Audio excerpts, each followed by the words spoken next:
안녕하십니까. 네, 오늘 뭐 자주 보던 청년들도 있고 처음 보는 청년들도 있고 뭐 어쨌든 기분이 너무 좋습니다. 네, 저는 그 금정교회를 섬기고 있는 정한길 형제라고 합니다. 네,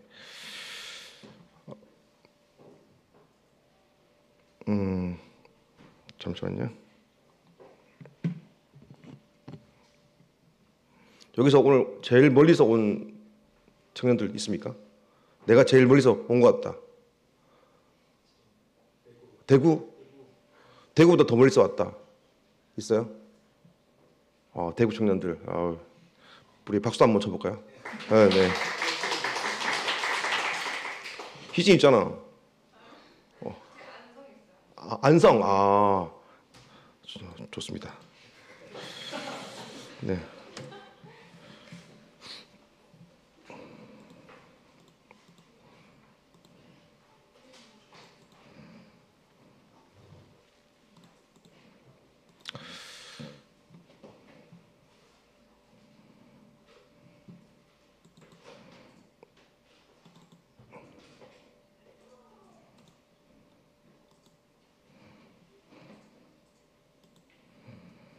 네, PPT 좀 들어주세요. 네, 오늘 그 포도원 품꾼 이야기를 통해서 함께 나누고자 합니다. 오늘 여기 그 비전 캠프 스텝으로 처음 참여해봤다 하신 분 있어요? 처음 참여했다? 몇 분 있네요. 그리고 또 대부분 아마 이렇게 여러 해 참여해본 그 경험들이 이렇게 있는 청년들입니다. 오늘 그 한 가지 말씀인데요. 양쪽의 모든 청년들이 함께 그 교훈 받았으면 좋겠습니다. 학교를 졸업하고 또는 뭐 학부든 뭐 그 대학원이든 어떤 그 학위를 취득하거나 또는 뭐 면허증 같은 것들을 취득하게 되면요. 그동안에 고생했고 또 힘겨웠던 일들이 사실 주마등처럼 흘러가게 됩니다. 그래서 일종의 보상을 받는 듯한 그런 느낌까지 받게 됩니다. 그래서 그 자격이나 면허가 없는 사람들을 보면서 또 그 해당 직무에 종사할 자격 같은 것들이 주어진 또 나의 상황을 보면서 우리는 다른 사람에게는 없는 일종의 사다리 같은 그런 것이 내게 있는 그런 느낌도 받게 됩니다. 그런데 이런 느낌은 여기까지인 것이죠. 자격을 가뒀고 그 직무에 종사를 해보면 압니다. 내가 얼마나 모르는 것이 많은지. 현장에서 내가 공부해야 할 직접적으로 중요한 것들이 얼마나 많은지를 이렇게 실감하게 됩니다. 사실 그리고 그 책에 있는 내용들이 현장의 실제와 다른 내용도 있다는 것을 이렇게 발견하게 되고 또 적용할 수 없는 것들도 있다는 것을 알게 됩니다.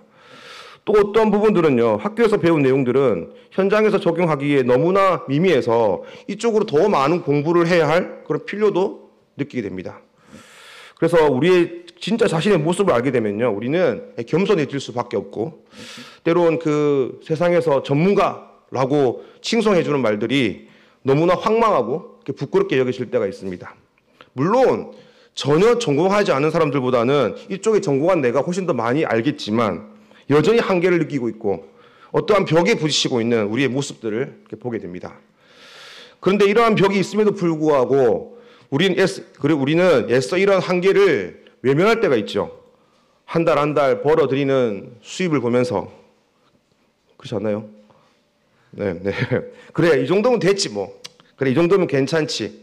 하지만 여전히 현실에는 풀리지 않은 문제들이 겹겹이 쌓여 있지만 그 매너리즘에 빠진 다른 선배들처럼 주말 되면 캠핑 가고 또 때가 되면 해외여행 한 번씩 다녀오고 취미생활이 나의 주업이 되는 이것을 인생으로 낙으로 삼아가면서 살아갈 수도 있습니다.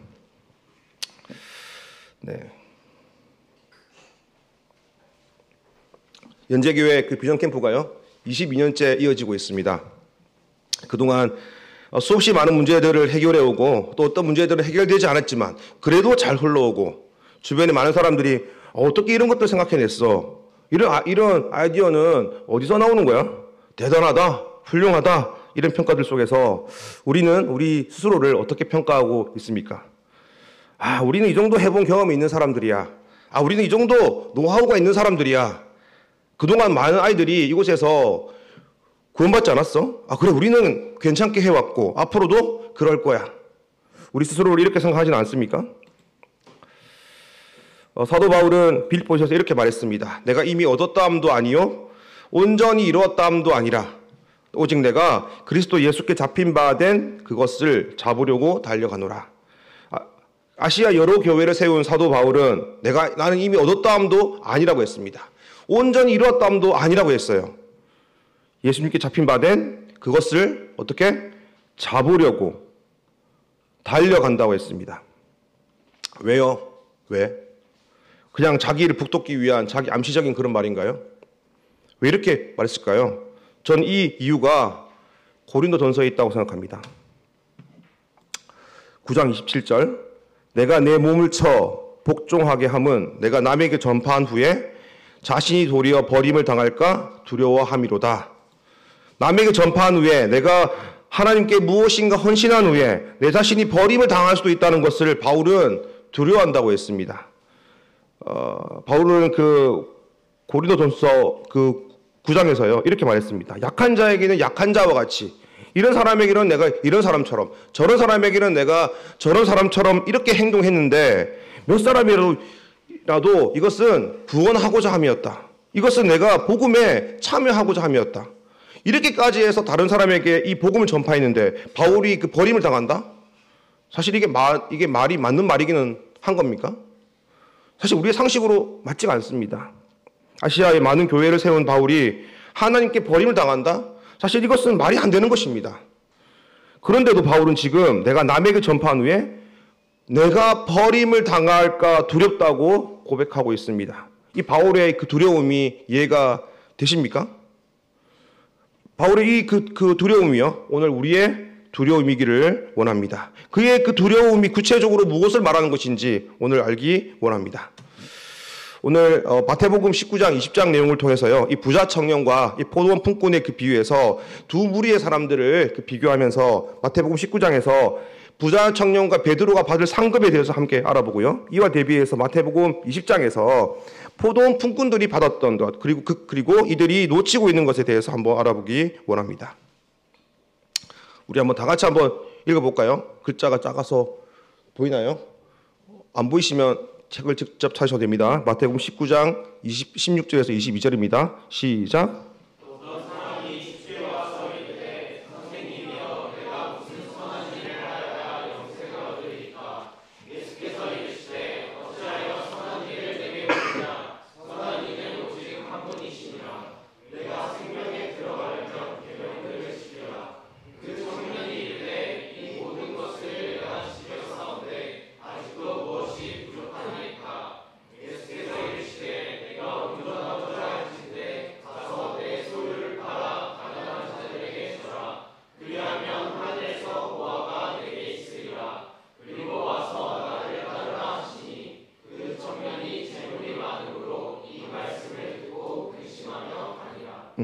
어느 날 한 청년이 예수님을 찾아왔습니다. 그리고 내가 무슨 선한 일을 해야 영생을 얻겠느냐고 물었습니다. 그때 예수님은 율법의 계명을 다 지켜라고 말했고, 그는 자기는 계명을 다 지켰다고 말했습니다.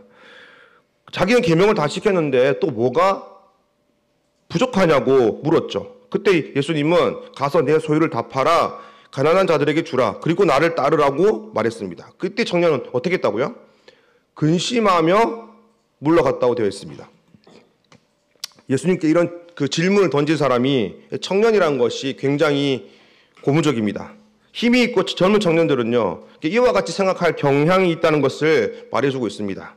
나는 계명을 다 지켰습니다. 이걸 전체로 보고 있는 우리는 이 청년의 한계가 무엇인지 잘 알고 있습니다. 그는 율법을 다 지킬 수 없는 자였다는 것을 우리는 알고 있습니다. 그런데도 지켰다고 하니까 이 청년은 참 어리석은 사람이구나. 우리는 이렇게 쉽게 평가할 수 있지만 이것이 나의 현실이 되면요, 우리도 여전히 동일한 말을 할 것입니다. 나는 계명을 다 지켰습니다. 예수님은 부자는 천국에 들어가기가 어렵다고 말씀하셨습니다. 그런데 이 부자 청년과 예수님이 이렇게 대화를 하고 있었는데 이 얘기를 듣고 있던 이 베드로가요, 옆에서 이 대화가 다 끝난 다음에 이 청년이 그 떠나간 뒤에 베드로는 예수님께 슬며시 다가와서 이렇게 다시 묻습니다. 예수님, 이 청년은 자기 것을 다 드리지 못해서 저렇게 떠나갔지만요. 우리는요, 우리 모든 것을 다 팔고 주님을 따랐잖아요. 그럼 우리가 얻는 것은 뭐예요? 이 말을 보면요, 정말 이게 베드로적인 발상이잖아요. 저와 비교해서 나는 뭔가? 저와 비교해서 나의 이익은 뭔가? 예수님은 이런 베드로를 향해서 질타하셨지만 저는 이 속마음을 감추지 않는 이 베드로가요, 참 좋습니다. 네. 너무 솔직하고 단순하잖아요. 이 솔직하고 단순한 성격 안에는요, 어떤 뭐랄까 겁도 많아요. 그래서 그가 예수님을 세 번이나 부인하잖아요.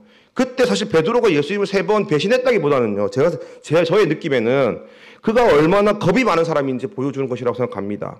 하지만 이 솔직하고 단순한 성격이 변화해서 예수님을 정말 불같이 따르게 됩니다. 그래서 복음서에 나오는 베드로와 이 서신서에 나오는 베드로는 정말 완전히 다른 사람처럼 느껴집니다.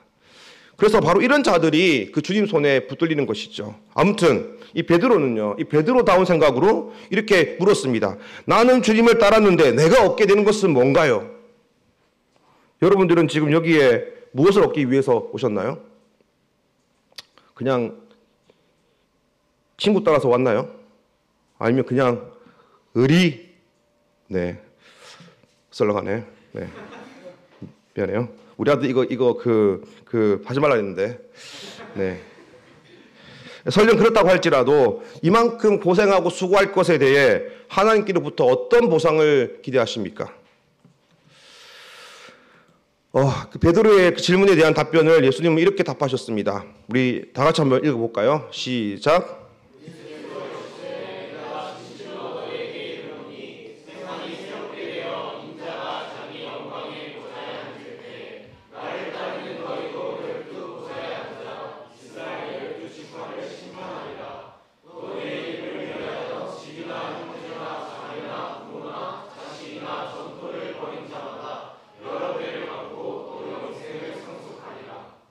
예수님은 베드로가 이렇게 질문하자, 야, 너 나한테 꼴랑 그거 받으려고 나를 지금 하는 거야? 그렇게 말씀하지 않으셨습니다. 너희는 이런 보상을 받을 것이다. 정확하게 얘기를 하셨죠. 그래서 좀 더 구체적으로 한번 살펴보면요, 세상이 새롭게 될 때가 언제를 말할까요? 아마도 이 본문의 분위기를 봐서는요, 예수님의 재림 때를 말하는 것처럼 보여집니다. 예수님의 재림이라고 하니까 너무나 먼 이야기처럼 느껴지잖아요. 만약에 어떤 친구가 내게 야, 돈 100만 원만 좀 빌려줘, 그렇게 얘기했어요. 근데 내가 100만 원을 빌려주고 나니까 그 친구가 나한테 다시 이렇게 말하는 겁니다. 야, 나 이거 100만 원 30년 뒤에 다시 돌려줄게. 이 돈을 다시 주겠다는 겁니까? 안 주겠다는 겁니까? 우리 귀에는 안 주겠다는 소리로 들려집니다. 주님의 재림 때에 보상해 줄게, 이 말이 마치 저한테는요, 안 줄 거야, 이 말처럼 느껴진다는 말입니다. 근데요, 제가 최근 들어서요, 뉴스를 볼 때마다 이런 생각이 듭니다. 요즘 뉴스를 보면 정말 일촉즉발의 상황들이 아닙니까? 이스라엘과 하마스 그리고 헤즈볼라는요, 연일 자살 포탄 테러에 미사일에 드론 폭격까지, 심지어는 이스라엘이 하마스 수장들을 어떻게 암살했냐면 삐삐에다가 폭탄을 장착해서 암살을 다 했습니다. 그리고 그들의 전쟁은요, 이제 레바논과 이란으로까지 번지려고 하고 있습니다. 그리고 또 잘 아시다시피 러시아와 우크라이나는 전쟁은 지금 3년째 이어지고 있습니다. 최근에 북한군이 참전했다는 소식까지 들려오고 있습니다. 미 국방부도 북한이 참전했던 것을 첩보를 통해 확인했다고 공식 언론 브리핑을 했습니다. 이런 와중에 러시아는요, 한국에게 경고까지 했습니다. 한국이 이 전쟁에 참여하면 그에 상응하는 대가를 지불할 것이다. 사실 협박이죠. 러시아가 한국에 왜 이런 경고를 할까요? 세계에서요, 핵폭탄을 제외하고 재래식 탄두를 제일 보유를 많이 하고 있는 나라가요, 대한민국입니다. 군사학자들은 이 대한민국이요, 이 극동아시아, 즉 일본과 중국, 러시아, 미국으로 둘러싸인 이곳에 있지 않고 그 나라의 위치가 유럽의 한가운데 있거나 중동의 한가운데 있었다면 아마도 그쪽 나라들을 제패했을 것이라고 합니다. 그만큼 우리가 가지고 있는 이 무기들이요, 막강합니다. 최근에 얼마 전에 그 국군의 그 날이었죠. 그때 이 현무 5가 처음으로 공개됐습니다. 사실 이게 1급 기밀이었거든요. 이 현무 5는요, 탄두를 7톤까지 장착할 수 있는 거예요. 7톤. 이게 7톤이라는 게 이게 잘 실감이 안 가는데요. 이 7톤짜리 현무 5 4발이면요, 미국이 히로시마에 터트린 원폭보다 더 센 그 폭발력입니다. 예. 그러니까 핵폭탄을 제외하고 전 세계에서 가장 높은 폭발력을 소유하고 있는 그 나라가 바로 대한민국입니다. 근데 이 현무 5는 이런데 현무 3는요, 조준거리가 1,500km입니다. 근데 사실 우리가 북한만을 상대할 것 같으면 사실 1,500km까지 그 사정거리가 사실 필요가 없거든요. 근데 이 말은 뭐겠어요? 중국과 러시아 대부분을 겨냥하고 있다, 이 뜻입니다. 사실 중국과 러시아도 이런 내용들을 알고 있죠. 그래서 한반도에 위성이나 군사 레이더를요, 집중하고 있습니다. 그래서 이 북한군이 전면 참여했는데 만일 여기 한국도 만약에 참여하게 되면요, 그 머나먼 곳의 전쟁이 이 한반도 전쟁으로 번지는 데는요, 정말 시간 문제일 것입니다. 그 순식간에 모든 것들이 변화하고 바뀔 수가 있다는 것이죠. 그래서 한반도 전쟁이 나면요, 한반도에는 우리나라에는 미군이 있잖아요. 미군 그 법에 미군이 공격을 받으면 즉각적으로 전쟁을 벌이게끔 되어 있습니다. 그렇다면 중국은은 북한이 가만히 무너지는 것을 볼 수가 없죠. 그러면 바로 미국과 중국의 전쟁으로까지 번지게 됩니다. 정말 그때는 정말 마지막 때인 것이죠. 바로 우리는 지금 그런 시대를 살고 있는 것입니다. 인자가 자기 영광의 보좌에 앉을 때에 바로 예수님의 재림 때를 말하는 것이죠. 초림 때 예수님은 아주 초라한 모습으로 마구간에서 태어났습니다. 그러니까 어떻게 당신이 메시아일 수 있냐고 손가락질 받으시고 뺨을 맞고 몽둥이를 맞고 채찍으로 맞고, 그리고 사람들은 예수님 얼굴에 침 뱉었습니다. 그리고 힘없는 어린 양처럼 십자가에 매달리셨습니다. 하지만 다시 오시는 예수님은요, 영광의 보좌에 앉아서 무소 불희의 힘으로 다스리는, 통치하시는 그 통치자로 이 땅에 오실 것입니다.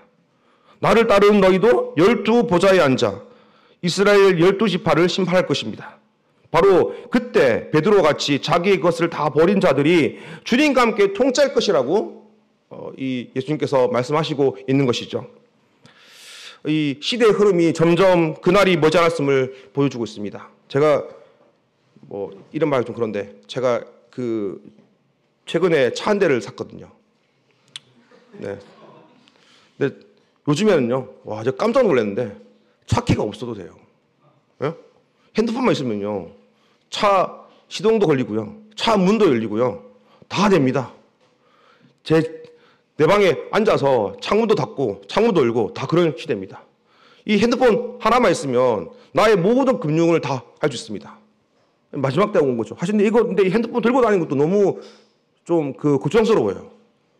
그러면 그 다음은 뭘까요? 뭔가 손목에 신겠죠. 예. 아마도 이게 말씀에 그런 내용이 없었다면 아마 저는 이 손목에 뭔가를 바코드를 씹는데 제일 먼저 하지 않았을까 싶어요. 너무 편한 시대입니다. 그래서 이 핸드폰만 통제하면 저의 모든 걸 다 통제할 수 있는 그런 시대이죠. 그래서 세계 정세가 모든 것들이 급박하게 돌아가고 있다는 것이 오늘 바로 우리가 더욱 깨워서 정신을 차려야 할 때임을 말해주고 있습니다. 그래서 이 베드로와 같은 이들, 베드로 같은 또 그 사도들과처럼 그 주님을 위해서 나의 시간, 나의 삶, 나의 물질, 나의 소중한 것을 드린 자는요, 어떻게 해요? 이것의 여러 배를 받고 또 영생을 상속할 것이다. 이렇게 말하고 있습니다. 지금도 여전히 젊고 그 청년이지만 나이 더 어린 시절을 연제교회 비전캠프와 함께 세월을 보낸 청년들이 많습니다. 자신의 그 겨울 방학을 온전히 그 비전캠프에 매달리면서 헌신한 청년들, 자신의 물질, 시간을 쪼개서 헌신한 청년들, 우리는 이들을 위해서 박수를 쳐줘야 됩니다. 그동안 우리 헌신한 청년들을 위해서 박수 한번 쳐볼까요? 네. 네, 이 박수가 그동안의 수고를 다 설명할 수는 없겠지만 그 수고를 하나님은 반드시 기억할 것입니다. 그들은 그들의 삶, 그들의 인생을 하나님께 드린 것입니다. 정말 제가 정말 단언할 수 있는 것은요, 그렇게 삶을 드린 청년들은요, 하나님께로 그 드린 것보다 2배, 3배, 아니 수십, 수백 배의 보상을 받게 될 것입니다. 물론 보상을 받으려고 어떤 그 주님을 위해서 무엇인가를 해야 한다는 것은 아닙니다. 주님을 사랑하기 위해서 하게 된 오늘 어떤 것들에 대한 보상을, 살아있는 오늘의 그 보상을 다 받지 못할 것 같으면요, 죽고 난 이후라도 그 보상을 받게 될 것입니다. 또 영생도 상속할 것입니다. 무슨 소리야? 하나님이 그 구원받아서 천국에 갈 수 있고 영생을 살 수 있는데 또 무슨 영생이 그 필요해? 여기서의 그 영생을 상속한다는 말은요, 시편 17편 15절에 나와 있는 그런 의미입니다. 다 같이 한번 찾아보기를 원합니다. 찾으셔도 되고 여기 앞에 나와 있습니다. 저희 다 같이 한번 읽어봅시다. 시작.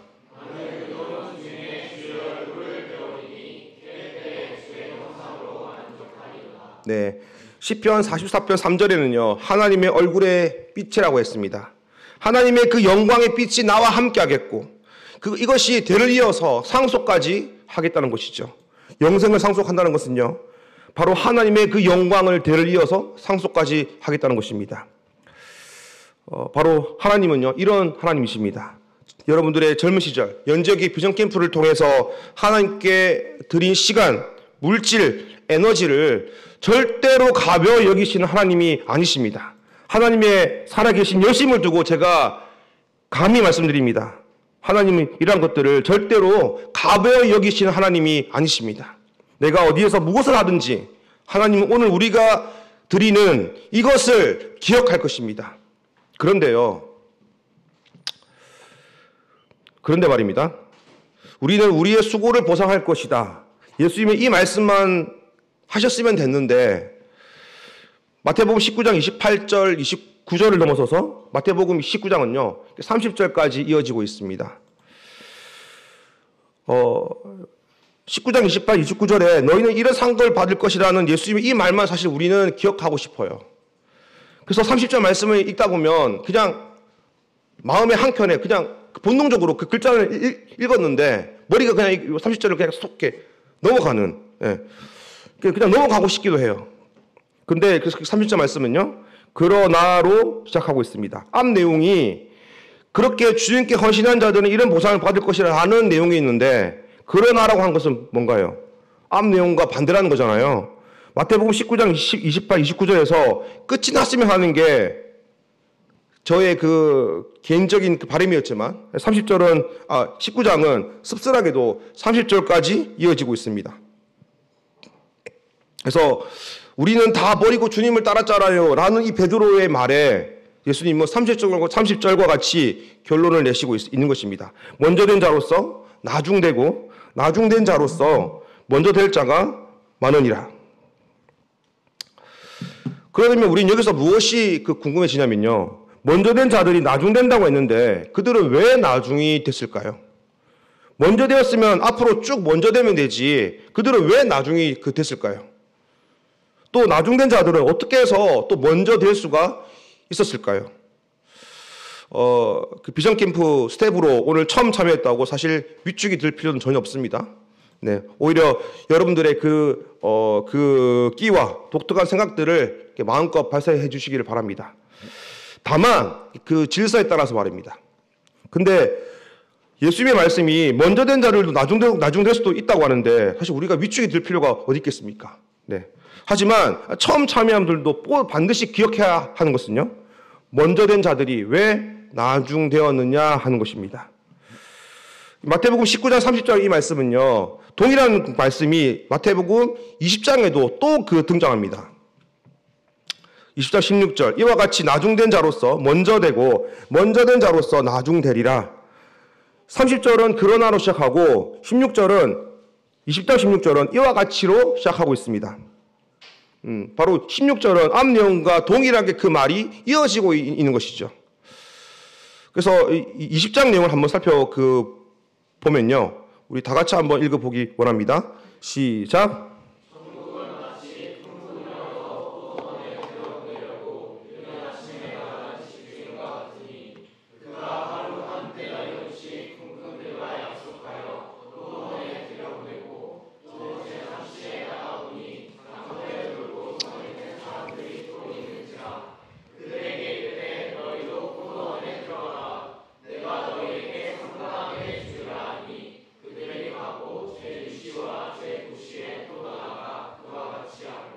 네, 이 집주인은 품꾼들에게 은혜를 베풀었습니다. 포도원에 얼마나 일이 많은지 또 그 집주인이 품꾼들에게 왜 이런 은혜를 베푸는 것인지는 나와 있지 않지만 놀고 있는 그들을 포도원으로 들여보내면서 언제 들어갔든 상관없이 한 데나리온을 줬습니다. 그런데 먼저 들어온 이들이 품꾼들이 그 주인을 원망했죠. 자기들은 더 받을 줄 알았는데 주인은 모두에게 한 데나리온을 줬던 것입니다. 이 비유를 하신 뒤에 이 비유의 그 결론을요, 바로 좀 전에 읽었던 이와 같이 나중된 자로서 먼저 되고 먼저 된 자로서 나중된다는 말을 그 결론을 예수님께서 직접 내시고 있습니다. 그래서 이 20장에서요, 먼저 된 자들이 누군지는 명확합니다. 포도원에 먼저 들어온 자들이었죠. 또 나중된 자들은 나중에 들어온 그 자들이었습니다. 모두 한 데나리온을 받았습니다. 그리고 먼저 되고 나중됨이 바뀌었다는 것이죠. 그럼 마태복음 20장에서요, 그 중요한 것은요, 그럼 먼저 되었다고 하는 것이, 나중되었다고 하는 것이, 이것이 의미가 바뀌어졌는데 이것의 의미가 무엇인지 이것을 아는 것이 중요하다고 볼 수 있습니다. 그 19장과 20장을 좀 더 비교를 해보면요, 19장에서는요, 먼저 된 자로서 나중된다는 말을 먼저 하고 있고 20장에서는 나중된 자로서 먼저 된다는 말을 먼저 하고 있습니다. 또 19장에서는 나중된 자로서 먼저 될 자가 많다고 말씀하시면서 어떤 복수 형태로 말씀하시고 있고 20장에서는 어떤 그 단수 형태, 일반적인 그 개념 형태로 말씀하시고 있습니다. 혹시 스타크래프트 하는 그 게임을 아십니까? 해본 적 있어요? 뭐 한번 해봐란 말이 아니에요. 네. 스타크래프트라는 그 게임이 제가 고등학교 때 처음 나왔거든요. 근데 사실 PC방이 이 스타크래프트 때문에 생겼다고 해도 과언이 아닐 만큼 스타크래프트는요, 혁신적이었습니다. 네. 보통 제가 믿지 않는 제 친구들 만나면 주로 그전에는 그러니까 주로 만나는 장소가 어디였냐면요. 만남의 장소가 당구장이었습니다. 당구장에서 당구를 치고 또 밥을 먹으러 갔다가 또 다시 또 당구 치러 오고 그리고 헤어지고 이런 거였거든요. 근데 이 PC방이 생기고 나서는 만나는 장소가 PC방으로 바뀌었습니다. 먼저 만나자마자 스타크래프트 한 판을 하고 또 밥 먹으러 갔다가 또 밥 먹으면서 스타 얘기를 하다가 또 다시 또 PC방 와서 또 하고 또 끝내고 이런 게 문화가 아예 바뀌었죠. 그래서 이 스타크래프트는요, 게임 유닛들의 어떤 레벨이 아니라 게임한 사람의 작전, 전략, 그리고 또 마우스 컨트롤, 이것만으로 이제 승패를 좌우하는 그런 게임입니다. 제가 갑자기 스타 얘기를 왜 하냐면요. 스타 종족이 아세요? 종족이 어떤 종족인지 아세요? 뭐가 있죠? 테란, 저그, 또 뭐 하나 더. 프로토스가 있어요. 프로토스. 좀 쓸데없는 말 같은데. 네. 이 프로토스라는 말이요, 이 말이 헬라어거든요. 헬라어. 근데 제가 좀 전에 여기 화면에 보고 있잖아요. 먼저 된 자가 나중된다. 나중된 자가 먼저 된다. 먼저 되었다고 하는 게요, 단어가 프로토스입니다. 네. 나중되었다고 하는 그 말은 에스카토스라는 말입니다. 그러니까 이 말은요, 가장 최상의 것, 우선시 되는 것이라는 뜻입니다. 반대로 에스카토스라는 말은 맨 나중에, 마지막에 뭐 이런 뜻입니다. 그렇다면 20장에서는요, 먼저 된 자와 이 나중된 자가 누군지 명확합니다. 그렇다면 19장에서 먼저 된 자는 누구를 말할까요? 19장의 그 먼저 된 자의 그 문맥상 흐름이 베드로가 주를 위해서 다 버린 우리가 받는 것은 뭐예요? 라고 물었는데 너희는 이런 혜택을 받을 것이다. 그러나 먼저 된 자는 나중 될 것이라고 이렇게 말씀하고 있거든요. 그렇다면 문맥상 이 먼저 된 자는 이 베드로와 같은 사도들을 지칭한다고 볼 수 있습니다. 그렇다면 베드로와 같은 이들이 예수님은 왜 에스카토스, 즉 나중된다고 말했을까요? 바로 이것은 또 이 부자 청년과 예수님의 그 대화에서 찾아볼 수 있습니다. 이건 아까 읽었으니까. 이 청년이 예수님께 내가 무슨 선한 일을 하여야 영생을 얻겠습니까? 라고 물었죠. 왜 물었을까요? 바로 아마도 자기 행위에 대해서 이 청년은요, 예수님께 칭찬을 받고 싶었는지도 모르겠어요.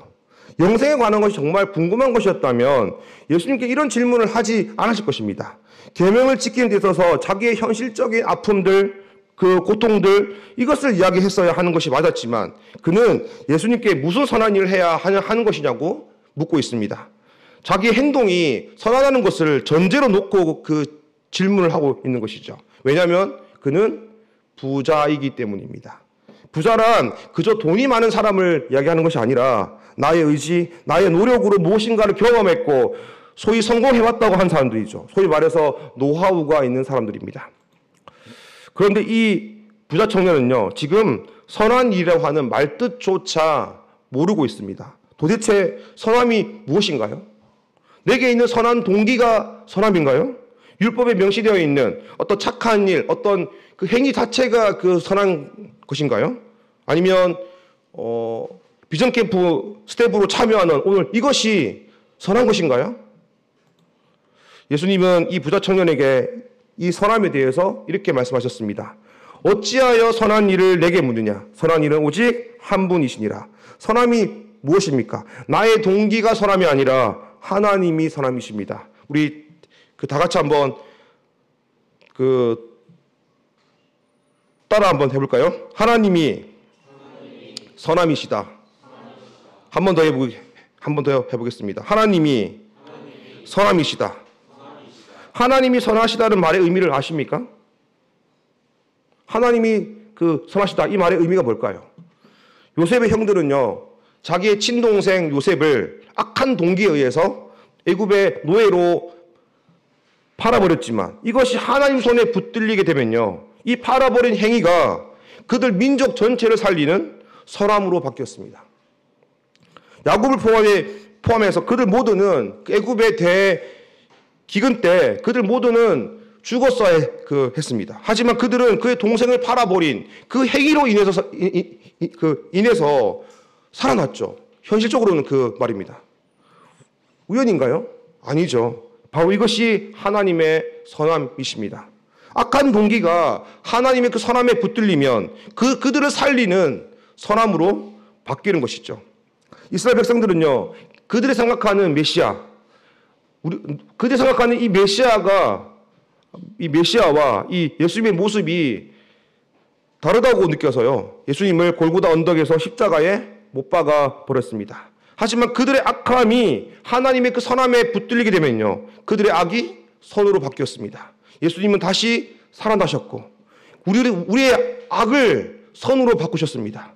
우리는 그를 죽였지만 우리는 그의 구원이 부족하다고 여겨서 그를 십자가에 못 박아 버렸지만 그는 다시 살아나셨고 우리의 악함을 벗기셨습니다. 예수님은 죽으셔야만 했고 그리고 죽으셨기 때문에 하나님의 선함이 가장 선명하게 나타나서 우리의 악함을 벗기셨던 것이죠. 그렇다면 예수님의 십자가에 예수님을 못 박은 이 유대인의 그 행위들은 옳은 것이었습니까? 아니죠. 예수님 십자가에 못 박은 그들은요, 옳지 않았습니다. 그들은 하나님께 범죄했습니다. 하지만 하나님이 이것을 바꾸셨습니다. 우리의 어떤 행위가 선한 것이 아니라 하나님이 선한 것입니다. 우리의 어떤 행위에 하나님이 빠지시게 되면 우리의 종국은 결국 악한 길로 흐를 수밖에 없는 것입니다. 하나님의 그 선함으로부터 벗어나게 되는 삶, 바로 이것을 성경에서는요, 부자라고 부르고 있습니다. 하나님의 선함을 구하지 않는 부자, 하나님의 은혜를 생각하지 않는 부자, 모든 일 중에 우리가 추구해야 하는 것은요, 더 좋은 아이디어, 더 참신한 아이디어가 아니라 바로 하나님의 선함이고 그의 선하신 손길이고 바로 그의 은혜였던 것입니다. 그리고 먼저 되었다고 하는 것은요, 바로 먼저 이 하나님과 하나님의 역사와 하나님의 말씀을 맛보았다는 그 뜻입니다. 그런데 나중된다는 것은요, 이것을 맛보고 난 뒤에 바로 하나님의 그 선하심을 잊어버리는 것을 말하는 것이죠. 하나님께서 하나님께서 그 많은 역사를 이루셨는데 이것을 내가 했다고 말하는 것입니다. 이것을 나의 수고 때문이었다고 말하는 것입니다. 그동안의 나의 수고의 대가라고, 내 그 수고의 결과라고 말하는 것입니다. 그럼 어떻게 하면 우리가 이 프로토스인 상태로 계속 머물 수 있을까요? 어떻게 하면 먼저 된 자들이 나중되지 않을 수 있을까요? 바로 이것이 마태복음 20장과 연결되어 있습니다. 이 포도원 품꾼의 비유에서요, 먼저 들어온 자들은 20장 2절에 보면 그가 한 하루에 한 데나리온씩 품꾼들과 약속하여 주인과 직접적인 약속을 맺었다는 것이죠. 그러나 나중에 들어온 자들은요, 4절, 내가 너희에게 상당하게 주리라. 그러니까 상당하게 준다는 말은요, 디카이오스라는 말로 이것은 공정한, 적당한, 의로운 이런 그 뜻입니다. 그러니까 나중에 들어온 품꾼들에게 그 주인은요, 사실 이렇게 말하는 것이죠. 야, 와서 일해. 내가 그냥 적당히 줄게. 이렇게 말한 것이죠. 그런데 어떤 문제가 생겼습니다. 나중에 들어온 자들이 한 데나리온을 받는 것을 보고 먼저 들어온 자들은 자기들은 더 받을 줄 알았는데 자기들도 똑같이 받게 되었던 것이죠. 포도원에 들어와서 일할 시간들은 모두 다 달랐는데 모두 다 동일한 임금을 받게 된 것입니다. 이렇게 모두 다 한 데나리온씩 받은 후에는 그들이 어떻게 바뀌었을까요?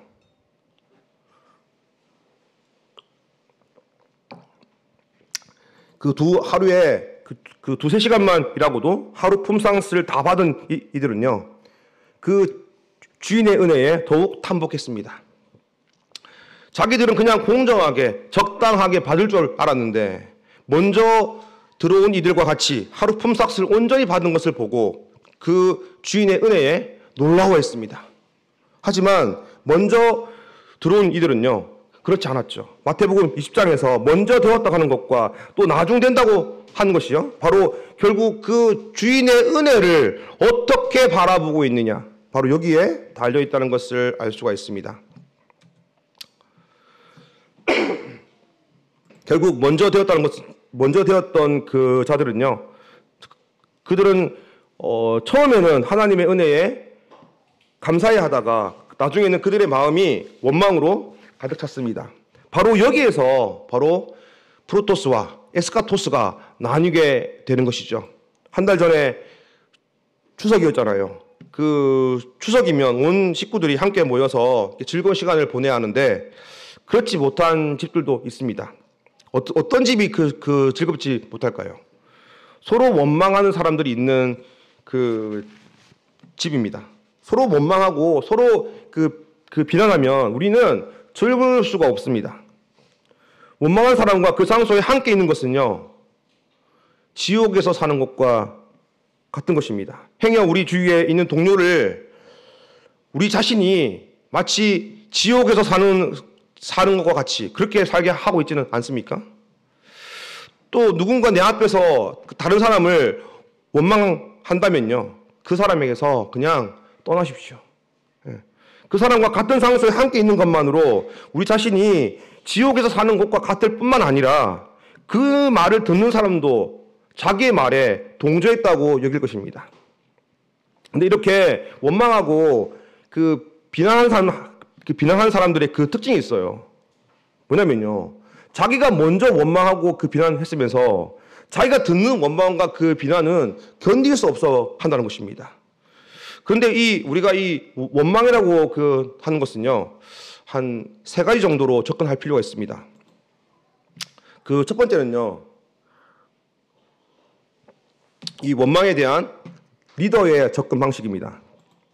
사실 모든 원망은 사실 리더한테로 쏠릴 수밖에 없게 되어 있습니다. 모세 때도 그랬고, 여호수아 때도 그랬고, 다윗 때도 그랬고, 사실 오늘날 시대도 마찬가지입니다. 대통령이 왜 이렇게 사람들에게서 욕을 많이 얻어먹냐면요. 물론 그분이 잘하고 못하고는 정치적인 입장에 따라서 나뉠 수 있겠지만, 그는 우리의 리더이기 때문입니다. 그래서 이 리더는요, 비난받을 준비나 어느 정도의 내적인 방어막이 있어야 하는 것이죠.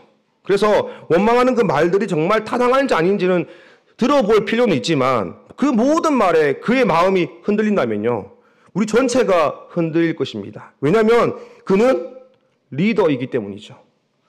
이스라엘 백성들이 모세를 향해서 그토록 모진 말로 원망을 했어도요, 모세는 왜 나한테 그딴 식으로 말해? 왜 나한테 그렇게 말해? 이렇게 말하지 않았습니다. 그들은 모세는 여호와 앞에 죄를 짓지 말라고 그들에게 말합니다. 그래서 또 이 리더는요, 공격적이면 안 됩니다. 모세가 딱 한 번 이스라엘 백성들에게 과격하게 대했죠. 무리바에서 물이 없어서 이스라엘 백성들이 모세를 향해 원망했을 때 하나님은 반석에게 명하여 물을 내라고 모세에게 말을 했는데, 그때 모세가 이스라엘 백성들을 향해서요, 분개해서 반석을 2번 내리칩니다. 그때 하나님이 그를 어떻게 대하시냐면요, 당시 이스라엘 모든 백성들과 함께 너도 그 약속의 땅으로 들어가지 못할 것이다, 이렇게 말씀하셨습니다. 그 이유가요, 나의 거룩함을 나타내지 아니하였다고 모세에게 말하고 있습니다. 하나님의 거룩함이 무엇인가요? 이것은 모세의 온유함과 이어져 있습니다. 비전 캠프 스텝으로 참여하는 어떤 소그룹의 리더라도 이 말을 꼭 기억하십시오. 하나님의 거룩함이 나의 온유함과 이어져 있다. 다 같이 한번 따라해 볼까요? 하나님의 거룩함이 나의 온유함과 이어져 있다. 하나님께서 모세를 향해서 모세의 온유함이 지면의 모든 사람보다 더하다고 평가하신 이 말 안에는 바로 하나님의 거룩이 모세를 통해서 가장 잘 나타난다, 바로 이 말씀이었습니다.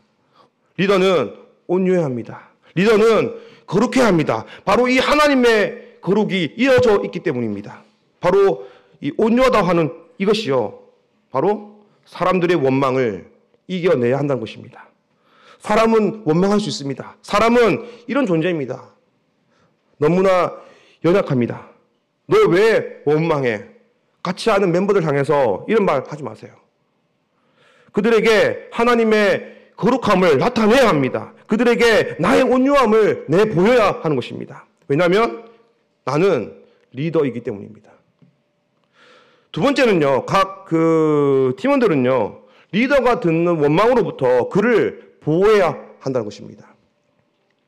다른 일부 청년들이 리더를 향해서 원망을 하는데도, 에이씨, 내가 욕 듣나?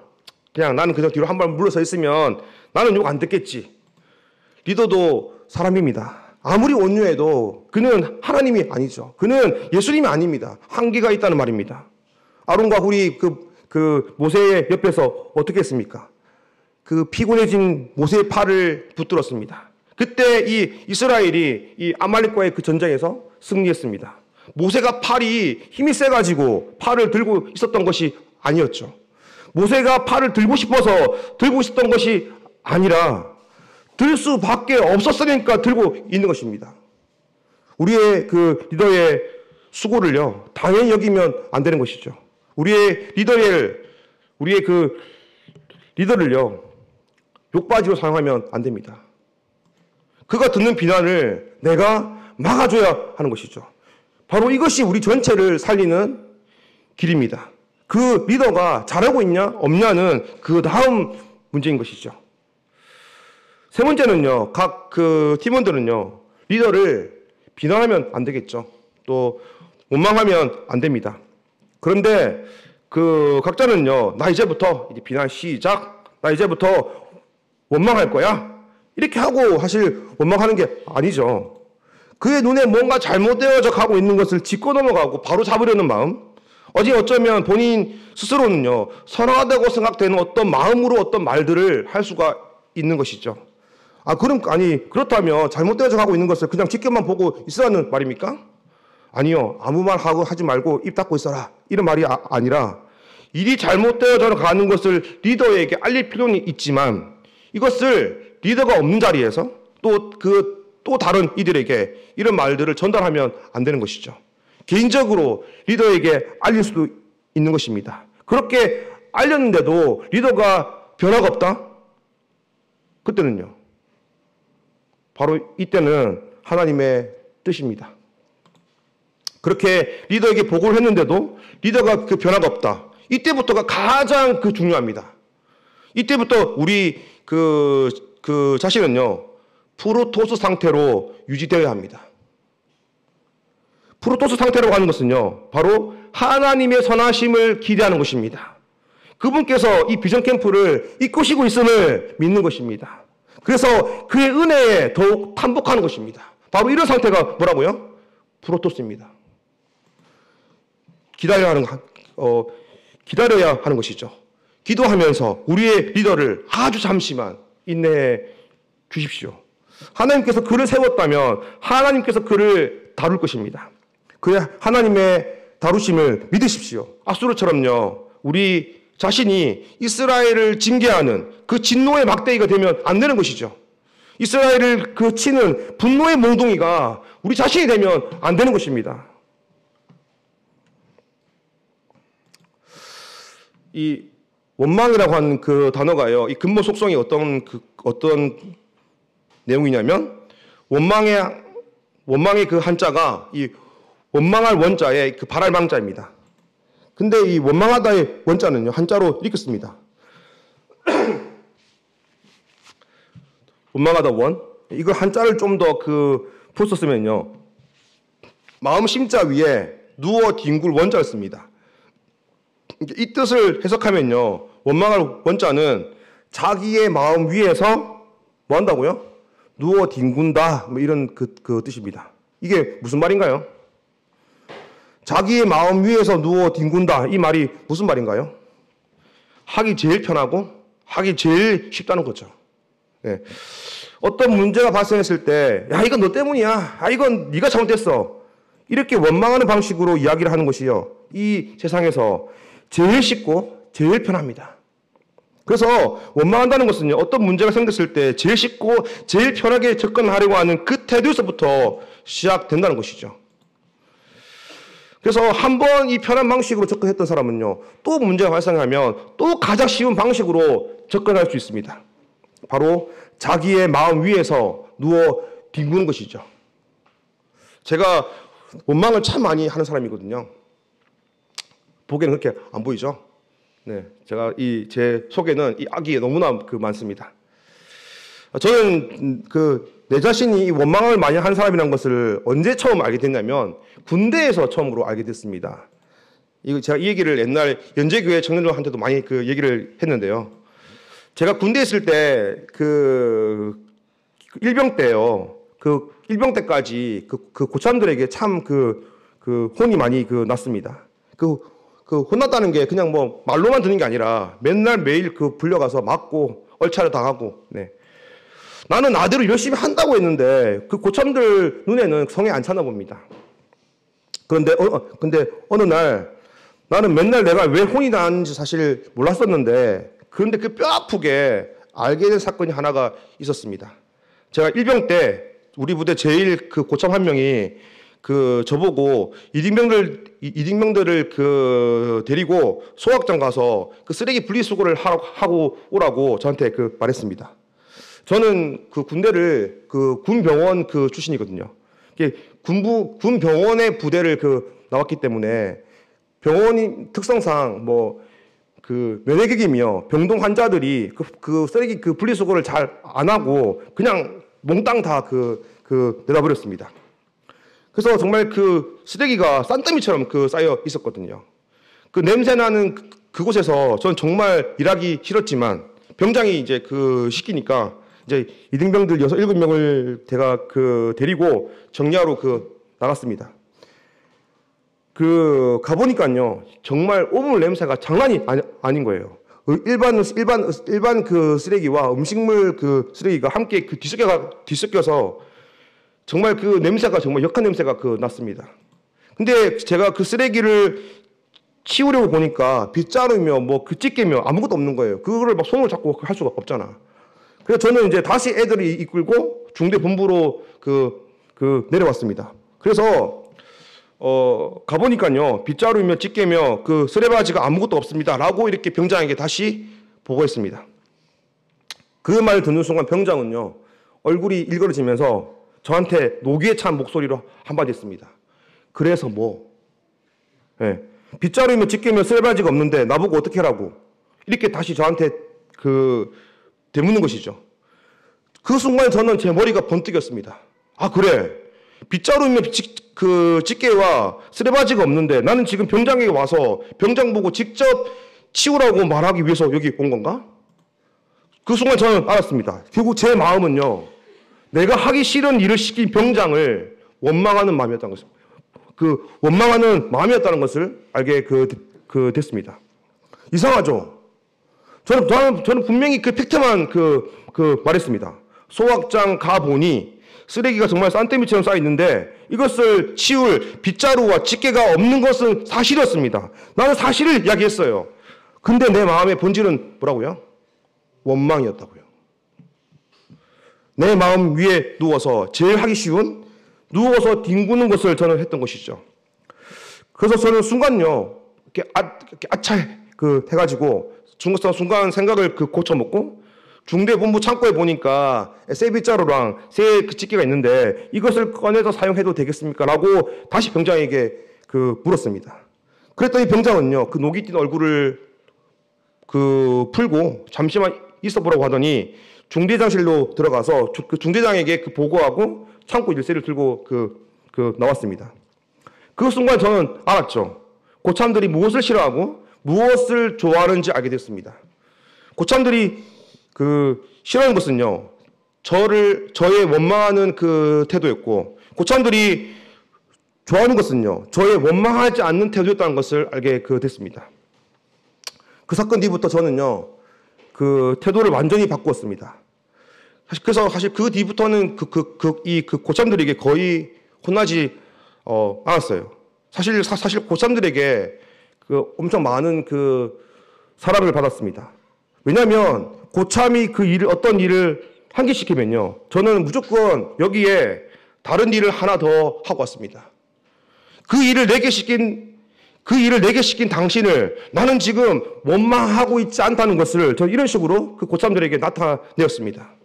물론 이제 시키지도 않은 일을 하다가 역으로 다시 혼나는 경우도 있었지만 그래도 혼냄이 있잖아요. 내가 원망하는 순간에 나를 혼내는 것과 차원이 틀렸습니다. 그리고 그 뒤부터는 저는 포상휴가를 사실 고참들로 엄청 많이 받게 됐습니다.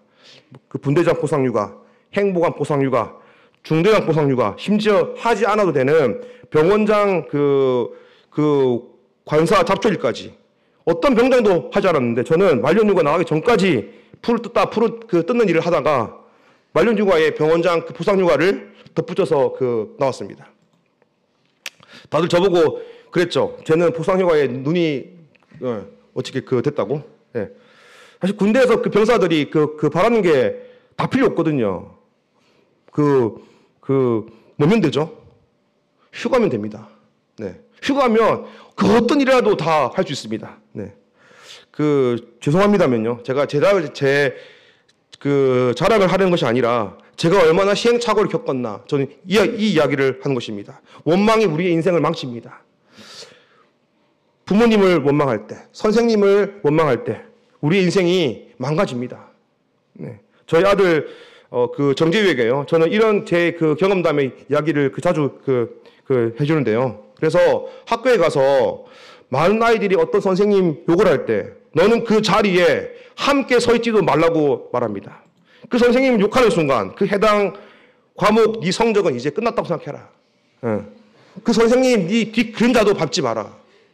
그 선생님이 비인격적인 선생님이라고 해도 그 선생님이 존경스러워서가 아니라 그 선생님을 원망하고 욕하는 순간 그 교만을 하나님은 절대로 가벼이 여기시는 분이 아니시다. 네가 인생 성공하고 싶으면 선생님께 고개부터 숙여라. 교회 장로 형제님들을 원망할 때, 이 사회를 원망하고 친구들을 원망하고 하나님을 원망할 때 내 인생이 망가집니다. 저는 저의 전 인생을 통틀어서 이것이 정말이라고 화가 날 수 있습니다. 부끄럽지만 제 인생이 바로 원망하는 그런 인생이었거든요. 여러분들은 저의 전철을 밟으시면 안 됩니다. 네. 빌립보서 2장 14절에 이런 말씀이 있습니다. 모든 일을 원망과 시비가 없이 하라. 원망과 시비가 있을 때 우리는 행복할 수 없습니다. 원망과 시비가 있을 때 우리는 천국의 삶을 살 수가 없는 것입니다. 원망과 그 시비가 없이 하라.